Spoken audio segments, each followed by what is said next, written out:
이사야 40장 이후에 끝장까지는 이스라엘이 적국의 포로가 되어 포로 생활을 하는 그런 배경, 역사적 배경을 가지고 있다고 했습니다.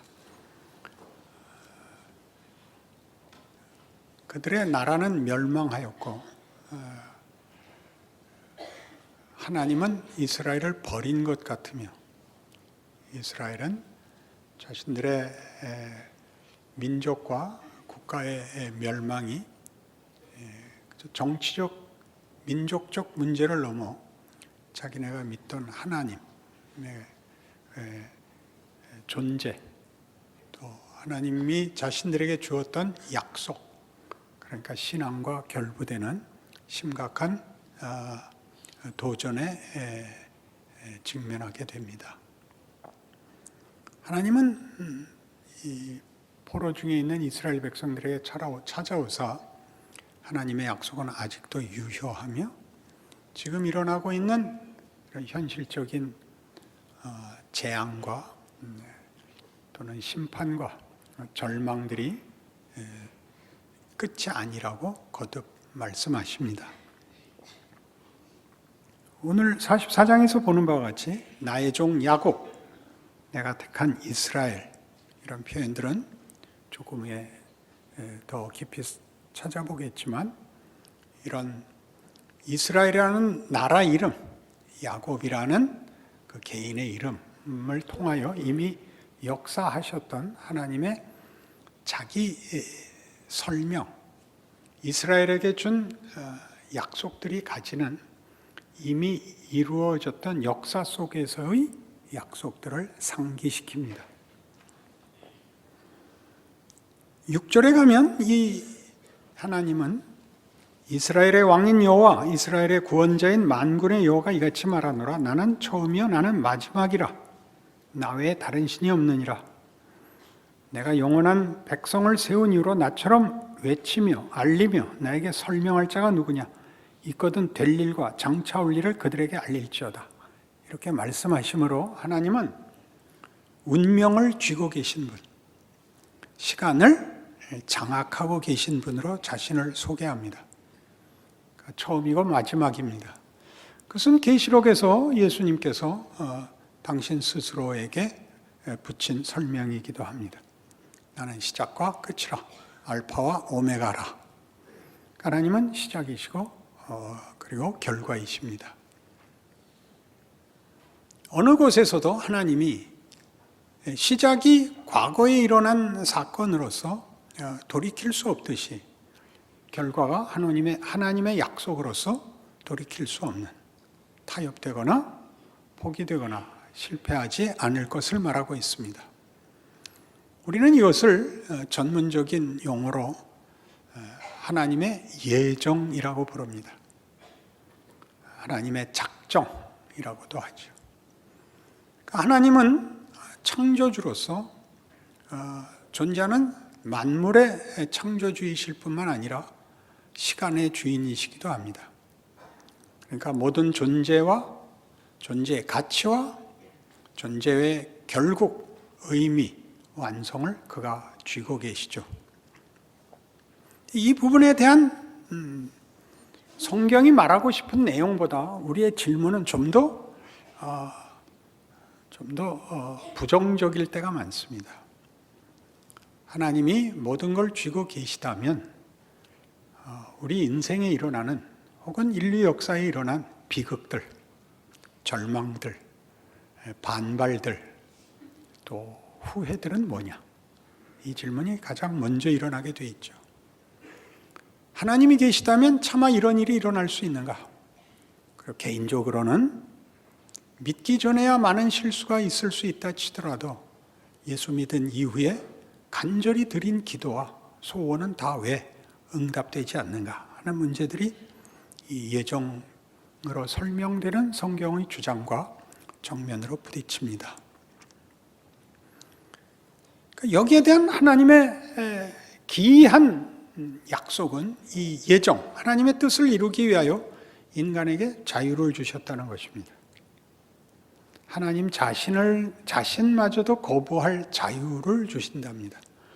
언제나 예정을 설명하려면 자유는 한계와 선택의 폭이 어디까지인가 하는 문제가 되죠. 최종적 운명을 결정하는 것은 하나님의 작정이냐, 인간의 책임이냐 하는 문제가 대두되곤 합니다. 하나님의 예정은 그 뜻을 이루기 위하여 그래서 우리가 예상하는 힘, 즉 폭력과 강제력으로 이 일을 이루시는 것이 아니다라고 얘기하는 것이 우리에게 자유를 주신다는 뜻입니다. 어떻게 하나님은 그 뜻을 이루실 것이냐? 사랑으로 이루신답니다. 하나님이 그의 뜻을 이루기 위하여 사랑이라는 방법, 사랑이라는 방식, 사랑이라는 수준, 그것으로만 이 당신의 작정을 기어코 이루시겠답니다. 그러기 위하여 우리에게 자유를 주시겠답니다. 여기서 자유를 준다는 건 그런 의미에서 인류가 가지는 독특한 지위가 됩니다. 사랑은 상대를 동정하지 않습니다. 사랑은 대등한 예우를 합니다. 하나님은 인류에게 그 예우를 하십니다. 우리를 사랑의 대상으로 요구했으므로 당연히 선택권을 줍니다. 자, 그러면 우리의 반발과 무지와 배신이 빚어내는 선택권의 부작용들이 하나님의 실패할 수 없는 작정과 충돌을 빚을 때 그것을 어떤 식으로 하나님은 극복할 것인가 하는 문제가 당연히 제시되죠. 왜냐하면 우리 현실에서 빈번히 발생하는 사고이기 때문입니다. 우리는 기꺼이 이런 기도를 하곤 합니다. 하나님, 그러게 내가 뭘 했어요? 나한테 자유를 주지 말고 하나님이 알아서 다 하시라고 그랬잖아요. 왜 나보고 선택하라 그래서 선택을 했더니 그 다음엔 잘못했다 그러시는 거예요. 이 기도는 우리가 수없이 해본 기도입니다. 그래요, 안 그래요? 이해를 못하는 게 아니라 기도를 한 적이 없는 거죠. 이 기도는 당연히 하게 됩니다. 하나님은 왜 일을 이런 식으로 할까? 여기가 풀어야 할, 그리고 기독교 신앙을 이해하는 데서 가장 중요한 하나님이 누구신가에 관한 핵심된 내용이 되는 것입니다. 그러니 일단 우리는 야곱을 찾아가 봅시다. 창세기 28장. 창세기 28장 10절. 야곱이 브엘세바에서 떠나 하란으로 향하여 가더니 한 곳에 이르러는 해가 진지라. 거기서 유숙하려고 그곳에 한 돌을 가져다가 베개로 삼고 거기 누워 자더니 꿈에 본즉 사닥다리가 땅 위에 서 있는데 그 꼭대기가 하늘에 닿았고 또 본즉 하나님의 사자들이 그 위에서 오르락내리락 하고 또 본즉 여호와께서 그 위에 서서 이르시되 나는 여호와니 너의 조부 아브라함의 하나님이요 이삭의 하나님이라. 네가 누워있는 땅을 내가 너와 네 자손에게 주리니 네 자손이 땅의 티끌같이 되어 네가 서쪽과 동쪽과 북쪽과 남쪽으로 퍼져나갈지며 땅의 모든 족속이 너와 네 자손으로 말미암아 복을 받으리라. 내가 너와 함께 있어 네가 어디로 가든지 너를 지키며 너를 이끌어 이 땅으로 돌아오게 할지라. 내가 네게 허락한 것을 다 이루기까지 너를 떠나지 아니하리라. 이 속에는 하나님의 작정과 야곱의 자유가 공존하고 있습니다. 내가 네게 이렇게 하겠다. 마침내 너를 이리로 돌아오게 하겠다. 그러나 네 마음대로 가보라. 이렇게 돼 있죠. 네가 어디로 가든지 내가 너와 함께 할 것이다. 그래야 이리로 돌아오게 할 것이다. 네게 약속한 복을 내가 이룰 것이다. 네가 가는 데까지 그 대신 내가 쫓아가겠다. 마음대로 가보라. 이렇게 됐죠. 이때는 여러분 잘 아시는 대로 야곱이 집에서 더 이상 견딜 수가 없어서 형 에서에게 목숨의 위협을 느끼고 외삼촌 집으로 피난 가던 길입니다. 외삼촌 라반에게 가서 20년을 종살이하죠. 거부가 됩니다. 그리고 그 조카들에게 이제 미움을, 조카가 되나요? 사촌이 되나요? 거기서도 생명의 위협을 느껴서 집으로 돌아올 수밖에 없습니다. 갈 데가 없습니다. 돌아오는 길에 확인해 보니 형이 야곱을 죽이려고 400명의 그 용병을 데리고 쳐들어온답니다. 야곱은 야복나루에서 긴 밤을 지새우게 됩니다. 32장입니다. 22절. 밤에 일어나 두 아내와 두 여종과 11 아들을 인도하여 야복나루를 건널세 그들을 인도하여 시내를 건너가게 하며 그의 소유도 건너가게 하고 야곱은 홀로 남았더니 어떤 사람이 날이 새도록 야곱과 씨름하다가 자기가 야곱을 이기지 못함을 보고 그가 야곱의 허벅지 관절을 치매 야곱의 허벅지 관절이 그 사람과 씨름할 때 어긋났더라. 그가 이르되 날이 새려하니 나로 가게 하라. 야곱이 이르되 당신이 내게 축복하지 아니하면 가게 하지 아니하겠나이다. 그 사람이 그에게 이르되 네 이름이 무엇이냐? 그가 이르되 야곱이니이다. 그가 이르되 네 이름을 다시는 야곱이라 부를 것이 아니요 이스라엘이라 부를 것이니 이는 내가 하나님과 및 사람들과 겨루어 이기었습니다. 중요한 새로운 이름을 얻는 장면입니다. 야곱에서 이스라엘로 새롭게 거듭나죠. 이스라엘은 하나님과 싸워 이긴 자라는 뜻입니다. 야곱은 약탈자라는 뜻이죠. 야곱이 약탈자라는 이름을 가지게 된 것은 그가 태어날 때 형 에서의 발 뒤꿈치를 붙잡고 나왔기 때문입니다. 그것을 굳이 약탈자라고 의역해서 이해하는 것은 우리말에도 분명하듯이 발목을 잡는다는 말의 의미입니다. 손목을 잡는 거하고는 얘기가 다릅니다.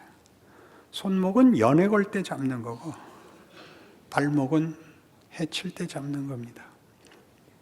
그는 평생을 약탈자로 삽니다. 자기의 선택을 자기가 정한 가치에 따라 무엇을 어떻게 가져야 되는가로 열심히 살아온 전형적인 인간상입니다. 그는 장자권도 빼앗고 아버지의 축복도 빼앗고 그리고 피난 가서는 외삼촌 집에서도 거부가 됩니다. 그러나 야복나루 앞에 섰을 때에는 그 모든 것이 아무 소용이 없는 자리에 서게 됩니다. 그는 이렇게 생각했을 겁니다. 이게 뭔가?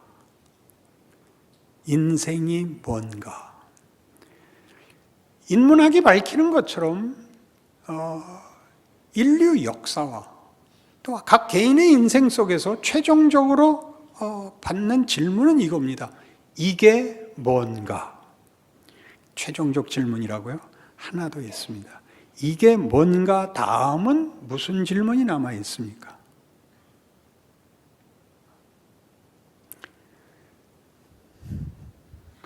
아멘이라 그럴 수도 없고 뭡니까? 나는 뭔가지요. 정체성을 묻게 됩니다. 방법도 결과도 어떤 다른 모든 가치를 떠나 나는 뭔가죠. 유명한 그 일화가 있죠. 어린 오이가 학교에서 밤낮 당근이라고 놀림을 받습니다. 그래서 어머니에게 와서 물어봅니다. 엄마, 나 오이 맞아? 당근이지.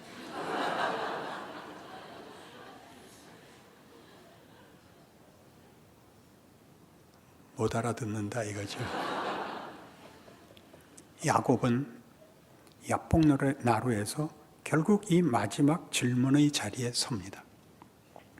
인문학 전체를 통하여 인류 역사를 성찰하며 가장 중요한 텍스트를 구축하려고 애썼던 인류의 노력은 결국은 텍스트까지 못 갑니다. 하나님이 우리에게 준 시간은 모두 정황을 만들어냅니다. 시간과 공간이 있으면 정황이라는 것이 생기죠. 컨텍스트입니다. 그 정황에 무엇을 담아야 되는가에서 역사는 모든 시로 모든 기회, 모든 경험을 가집니다. 화도 내보고 타협도 해보고 무슨 원칙도 세우고 도덕도 만들고 양심도 제시했으나 결국은 그것으로는 텍스트가 되지 못하는 걸 발견합니다. 정당한 본문이 없으면 우리는 만족을 할 수가 없는데, 그 만족을 할 수 없다는 것이 어디에서 드러나느냐 하면 인류는 같이 살 능력이 없더라는 사실에서 드러납니다. 사람이 제일 무서워하는 건 사람입니다. 그렇죠. 국가나 사회의 필요성은 법을 제정하여 간신히 버티는 정도입니다. 사람이 제일 무섭죠. 사람이 무서운 것은 모두가 다 정당한 정체성을 상실한 탓입니다. 왜 나같지 않은가? 라고 물으시면 상대방도 똑같은 질문을 퍼부을 것입니다. 왜 나같지 않은가?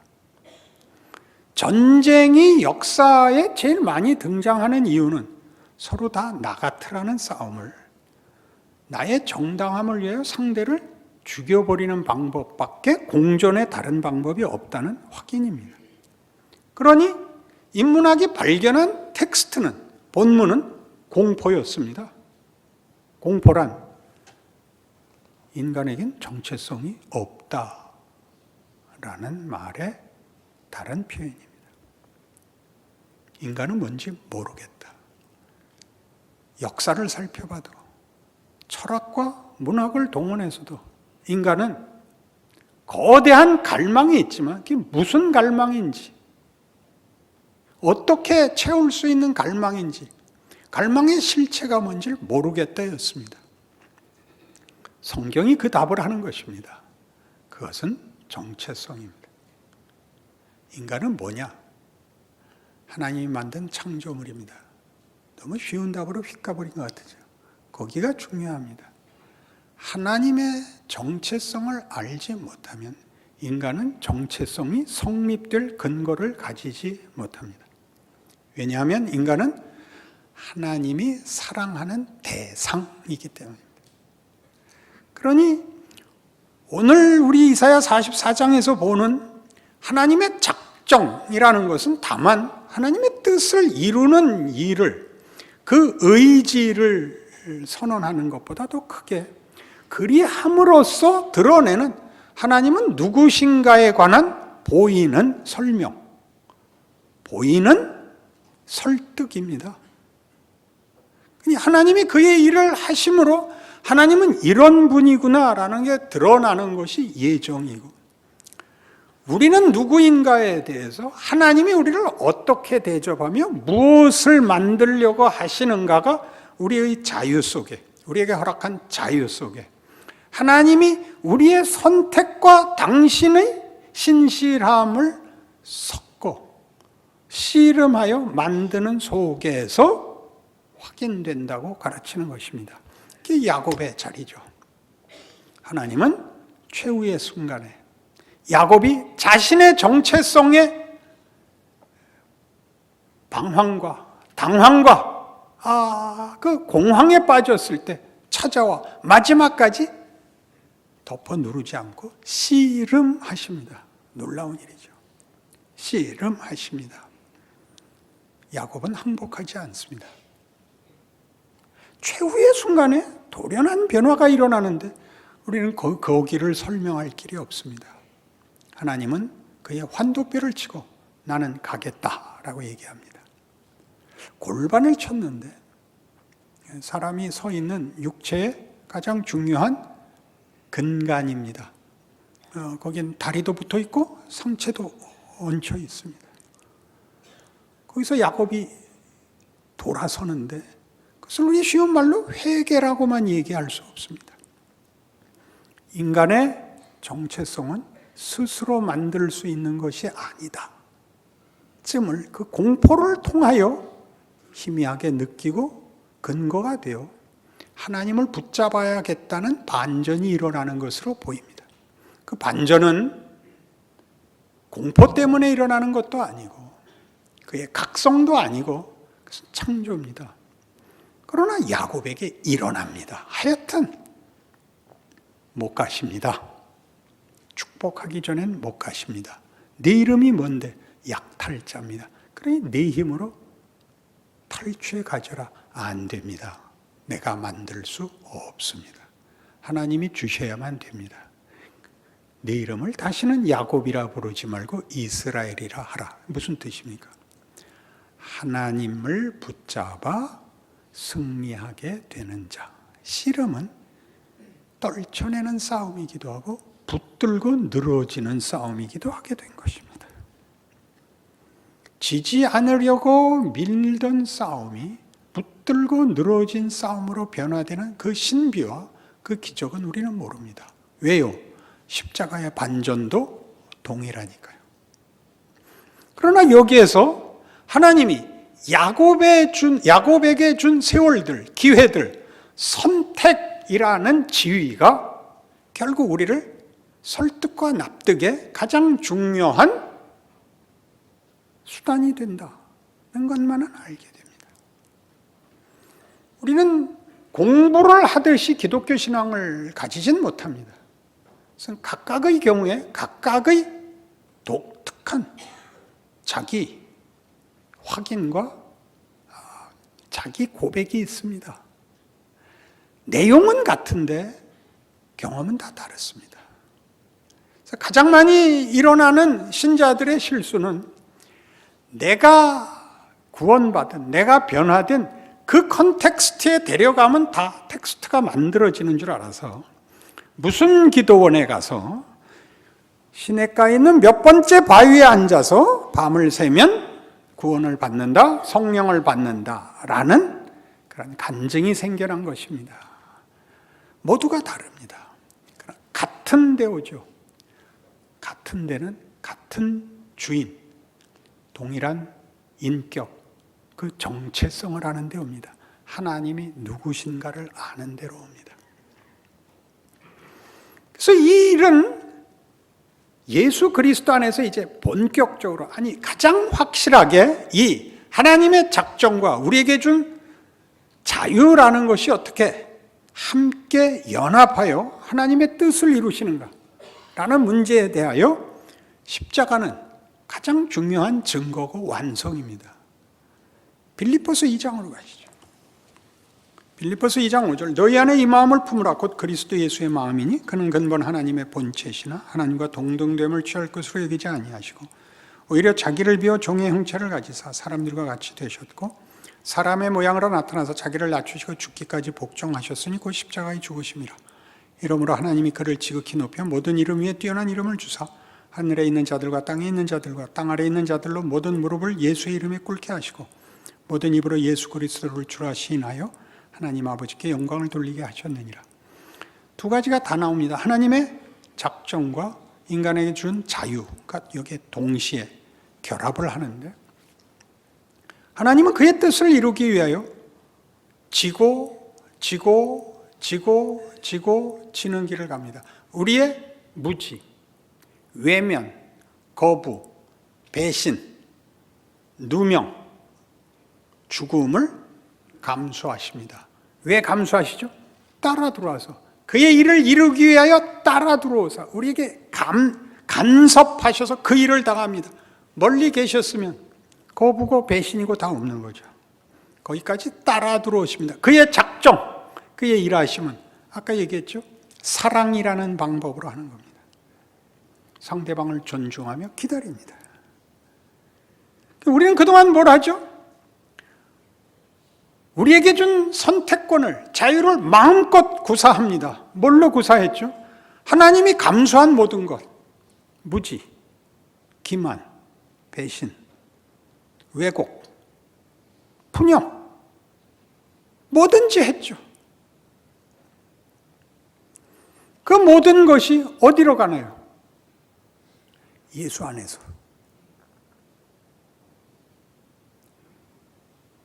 우리가 한 것이 결국 십자가를 만들었다는 사실로 갑니다.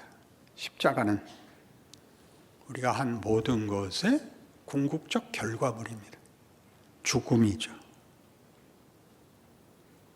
그를 죽음으로 내몰아 얻은 것이 없는 것입니다. 인류 역사 내내 우리가 반복한 것, 우리 인생에서 늘 선택권에 직면했을 때마다 하는 것, 이것이 가장 나은 방법일까? 난 이게 좋아. 나는 모든 것이 결국은 사망 이외에 아무것도 아니었다. 헛된 것이었다. 비겁한 것이었다. 우리의 선택권은 이것밖에 없었다. 왜? 우리는 생명과 진리를 만들어내는 주체가 될 수는 없습니다. 그건 우리의 손 아래에 있지 않습니다. 그건 하나님만 하십니다. 하나님이 우리에게 자유를 주시면서 이렇게 묻습니다. 그 자유로 나를 선택해라. 하나님을 만나기 전에는 선택 조항에 하나님이 없지요. 그러니까 세상 사람들은 선택의 여지가 없지요. 죄의 종이라고 하는 표현이 그래서 나옵니다. 우리는 비로소 그리스도의 종이 됩니다. 기꺼이 종이 되는 것입니다. 그것은 지위가 열등해지는 것이 아닙니다. 여러분 사랑을 해보시면 기꺼이 종이 됩니다. 뭐라고 상대에게 얘기하죠? 제 주인이 되어 주십시오. 몇 달 안 가서 문제지 모두가 그게 진심 아닙니까? 성경에 하는 이런 표현들이 가지는 이 가치, 하나님이 우리에게 우리 혼자 살아보라고, 하고 싶은 거 다 해보라고, 그래서 그게 무엇을 만드는가 보라고를 고통스럽게 다 감수하고 기다려 주시는 것, 심지어 하나님을 능멸하는 것을 감수해 주신 것으로 비로소 우리는 깨어납니다. 하나님을 만났을 때 그렇습니다. 여기에만 영광이 있습니다. 여기에만 명예가 있습니다. 내가 소원했던 것 다 버리고 내가 망하는 길로 가는 한이 있어도 난 나의 정체성을, 하나님의 사랑을 받는 대상을 선택하겠습니다. 이렇게 오는 것이 하나님의 작정이 가지시는 하나님에 대한 설명입니다. 하나님이 누구신가? 전지전능하시다. 못하실 일이 없다. 내 기도 꼭 들어주신다. 근데 왜 나는 불편한가? 여기가 왜 안 이어지죠? 하나님이 내게 바라는 것은 그런 보이는 외적 문제의 해결이 아니라 나 자신, 나의 정체성입니다. 그걸 원하는 자다. 이게 얼마나 귀합니까? 하나님이 누구냐? 하나님의 성품. 나에 대한 하나님의 관계. 이게 성경이 하고 싶은 얘기인데 우리는 밤낮 물 떨어졌습니다. 불 안 들어옵니다. 냉장고에 고기를 가득 채워 주시옵소서. 냄비에다 넣어서 끓여 주시옵소서. 왜 더 나아간 게 뭐가 있습니까?